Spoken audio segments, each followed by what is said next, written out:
നിങ്ങളുടെ ഇഷ്ട പരമ്പരകൾ എക്സ്ക്ലൂസീവായി സൺ നെക്സ്റ്റ് ആപ്പിലൂടെ തികച്ചും ഫ്രീ ആയി ഇപ്പോഴേ ആപ്പ് ഡൗൺലോഡ് ചെയ്യൂ.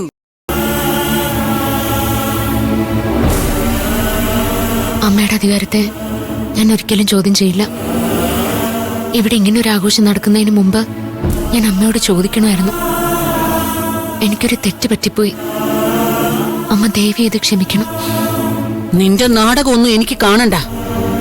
ഇങ്ങനെ പാവത്തെ പോലെ അഭിനയിച്ച് നീ എന്റെ മോനെ എനിക്കെതിരെ തിരിച്ചു.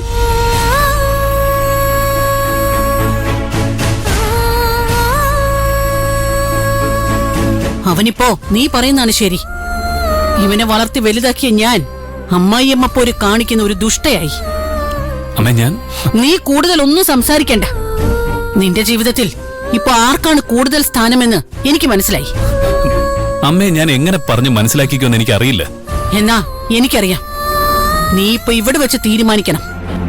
നിനക്ക് ഞാനാണോ നിന്റെ ഭാര്യയാണോ വലുതെന്ന്.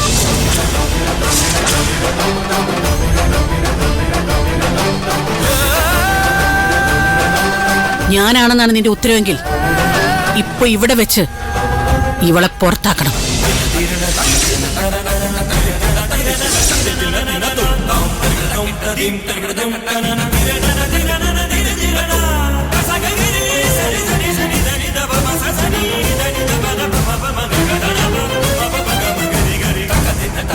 മഞ്ജു ഇല്ലാതെ ജീവിക്കാൻ പറ്റുന്നില്ല അല്ലേ? എനിക്കറിയായിരുന്നു ഗിരി ഇവളുടെ ഭാഗമേ നിൽക്കുള്ളൂ.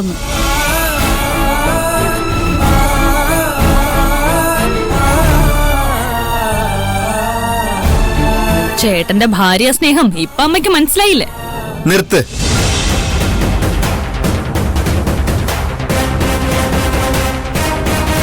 കുറെ നേരെ അവള് തുടങ്ങിയിട്ട് എരുതിയിൽ എണ്ണ ഒഴിക്കാനേ നിന്നെ കഴിഞ്ഞിട്ടേ ആളുള്ളൂ.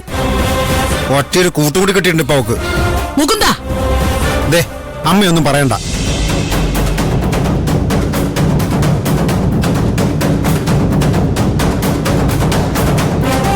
ദേ എനിക്ക് അമ്മയോട് ബഹുമാനമുണ്ട് എന്ന് കരുതി അമ്മ ചെയ്യുന്ന തെറ്റുകളെല്ലാം ഞാൻ കണ്ടു വെക്കും അമ്മ വിചാരിക്കരുത്.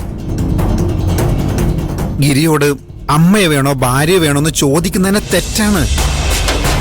അതിലൊരാളെ തിരഞ്ഞെടുക്കേണ്ട അവസ്ഥ ഈ വീട്ടിൽ ഉണ്ടാക്കി വെച്ചത് അവനാണോ അത് ഈ കുട്ടിയാണോ? അല്ല, അത് അമ്മ തന്നെയാ. ഇന്ന് ഈ കുട്ടിയുടെ പിറന്നാളാ. അന്ന് തന്നെ ഇവളെ വീട്ടിൽ നിന്ന് ഇറക്കി വിടണോ അല്ലേ? അമ്മേ, ഇതാണോ നിങ്ങളുടെ കുടുംബ മഹിമ? നാട്ടുകാരിത് കേട്ടാൽ എന്തു പറയും? എല്ലാവരും ഇവനല്ലേ കുറ്റം പറയുള്ളൂ. പക്ഷെ അമ്മയ്ക്ക് അതുകൊണ്ടൊരു കുഴപ്പമില്ലല്ലോ. അമ്മയ്ക്ക് വാശിയിൽ ഏറ്റവും വലുത്.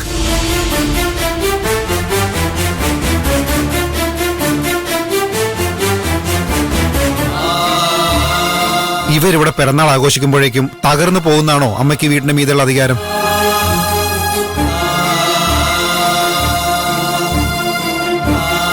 അങ്ങനൊരു പേടി അമ്മയ്ക്കുണ്ടെങ്കിൽ ഈ അധികാരം വേണ്ടെന്ന് വെക്കുന്നതാണ് നല്ലത്.